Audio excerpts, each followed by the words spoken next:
जेव्हा गोष्ट भजी, पकोडे, लाडू यासारख्या पक्वान्नांची असते तेव्हा सर्वांच्या तोंडी बेसनाचं नाव असतं. बेसनाचा उपयोग जवळजवळ सर्व घरांमध्ये केला जातो. ब्रेड पकोडे, पराठे, कढी बनवण्याबरोबरच याचा वापर हॉटेल्स, वसतिगृह, उपहारगृह तसेच कॅटरर्स सुद्धा करतात. वाढत्या लोकसंख्येमुळे याची मागणी खूप वाढलेली आहे. हीच योग्य वेळ आहे बेसन उद्योग स्थापन करण्याची, कारण वाढत्या मागणीनं या व्यवसायात यशस्वी होण्याचे दरवाजे उघडले आहेत. सर्वात पहिलं जाणून घेऊया कच्च्या मालासंदर्भात. कच्चा माल हा व्यवसाय सुरू करण्यासाठी तुम्हाला कच्च्या मालाच्या स्वरूपात हरभऱ्याच्या डाळीची आवश्यकता असेल. प्रक्रिया: बेसन हरभऱ्याच्या डाळीपासून तयार होतं. यासाठी प्रथम बाजारातून हरभऱ्याची डाळ खरेदी करावी लागेल. त्यानंतर डाळीची गुणवत्ता तपासली जाते. गुणवत्ता तपासणीनंतर पल्वरायझर मशीन, ज्याला आपण कांडप यंत्र असंही म्हणतो, त्यामध्ये डाळीला आपण दळून घेतो. दळून घेतल्यानंतर त्याची चाळणी केली जाते आणि गरजेनुसार त्याचं यंत्रांच्या साहाय्यानं पॅकिंग केलं जातं.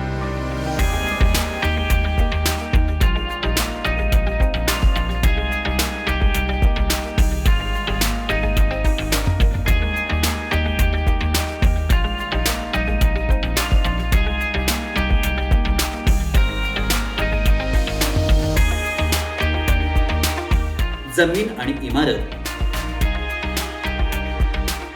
या व्यवसायाला जर तुम्ही अर्ध स्वयंचलित या यंत्राबरोबर सुरू करत असाल तर त्यासाठी आपल्याला 2000 चौरस फूट जागेची आवश्यकता असेल. प्रकल्प आणि यंत्रसामुग्री. हा व्यवसाय सुरू करताना अर्ध स्वयंचलित प्रकल्प आणि यंत्रसामुग्री यासाठी जवळपास 10 लाख अधिक जीएसटी इतका खर्च होईल. तोच पूर्णपणे स्वयंचलित प्रकल्प यासाठी जवळपास 50 लाख अधिक जीएसटी इतका खर्च होईल. तसंच मुख्य प्रकल्प, यंत्रसामुग्री आणि विविध साधनं याचबरोबर उपकरणांची सुद्धा गरज लागेल. विविध मालमत्ता. जर अतिरिक्त मालमत्तेबाबत विचार केला तर ज्या अतिरिक्त मालमत्तेची आपल्याला गरज भासेल ते आहेत इलेक्ट्रिकल इन्स्टॉलेशन, पॉवर पॅनल इत्यादी. योग्य प्रमाणात विजेचा पुरवठा करण्यासाठी उभा केलेला संच, कार्यालयासाठी फर्निचर, विद्युत पुरवठा. आता विद्युत पुरवठा याबाबत बोलूया. या व्यवसायात अर्ध स्वयंचलित प्रकल्पासाठी तुम्हाला 20 ते 22 किलोवॅट विद्युत पुरवठ्याची गरज लागेल. मनुष्यबळ. हा व्यवसाय 6 ते 8 लोकांना घेऊन सुरू करू शकतो, ज्यामध्ये मुख्य यंत्रचालक, कुशल आणि अकुशल कामगार, प्रशासक आणि विक्री व्यवस्थापक इत्यादी समावेशित आहेत. चला आता जाणून घेऊया हा व्यवसाय सुरू केल्यानंतर येणारा खर्च आणि होणाऱ्या नफ्याबाबत. अपेक्षित मासिक उलाढाल. मासिक उलाढालीवर बोलूया. जर 100% क्षमतेवर तुम्ही दररोज 8 तासांच्या पाळीवर काम करत असाल तर या प्रमाणात तुम्ही जवळपास 5 ते 6 लाखांची विक्री महिना अखेर करू शकता. अपेक्षित मासिक नफा. जर आपण मासिक नफ्यावर बोललो तर कारखाना खर्च, विक्री आणि प्रशासन खर्च वजा केला तर तुम्ही जवळपास 80,000 ते 90,000 नफा महिना अखेर कमवू शकता. पण लक्षात ठेवा, वरील रक्कम ही आपल्या व्यवसायाचा आकार, प्रकार आणि केलेली गुंतवणुकीनुसार नफ्यात वाढ आणि घट होऊ शकते.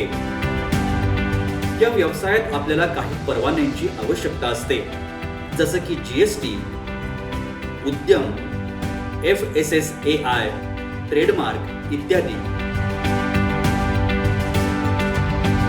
राष्ट्रीय खाद्य तंत्रज्ञान उद्योजकता आणि व्यवस्थापन संस्था निफ्टेम हे खाद्य प्रसंस्करण तथा उद्योग मंत्रालय भारत सरकारच्या अंतर्गत अन्न, प्रक्रिया उद्योग तथा व्यवस्थापन क्षेत्रात कार्यरत असणाऱ्या शिक्षण तसंच संशोधन संस्थांचं केंद्रबिंदू आहे. लघु तसंच मध्यम उद्योगांच्या मदतीसाठी देखील कार्यरत आहे.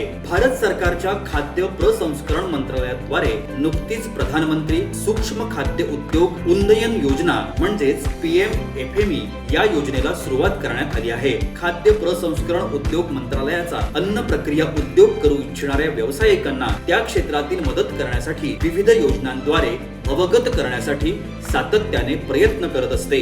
PMFME या योजनेअंतर्गत आपल्या उद्योगांना चालना देण्यासाठी कार्यरत असणाऱ्या सूक्ष्म अन्न प्रक्रिया उद्योगांना भाग भांडवलाकरिता बँक कर्जाशी निगडीत एकूण पात्र प्रकल्प खर्चाच्या 35% अनुदान देय आहे. ही रक्कम प्रति उद्योग जास्तीत जास्त 10 लाख रुपये एवढी असेल. लाभार्थ्यांचं योगदान कमीत कमी 10% असायला हवं. उर्वरित रक्कम बँकेकडून कर्ज स्वरूपात प्राप्त होईल. एवढंच नव्हे तर स्वयंसहाय्यता गट, खाजगी आणि सहकारी संस्था, शेतकरी गट, शेतकरी उत्पादक संस्था, शेतकरी उत्पादक कंपनी, उत्पादक सहकारी आणि SPV यांना या योजनेचा लाभ देण्यात येईल.